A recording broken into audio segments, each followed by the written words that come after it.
Hello guys, ito si Gerald, yung trader ng Traders Link. So, 11:30 nag-start tayo ng 46 USD, then nag-end ang trade natin ng 1 o'clock with 84, a total of 84 with a profit of 38. So, equivalent po nung kanina ay 2,200 pesos. Then, nag-start tayo ng second session natin with 84, then nag-last po siya, nag-end po siya ng 101 USD.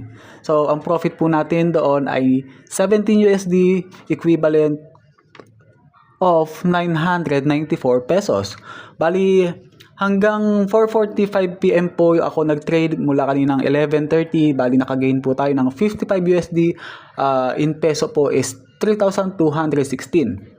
Bali, i-continue lang po ang panonood dito sa video na to. I-extend ko lang po ito, i-add ko lang po dito sa first and second session. Bali, third, tingnan po natin kung hanggang ilan ang kayang abutin ng ating kapital na 46 USD gamit ang reversal and breakout strategy.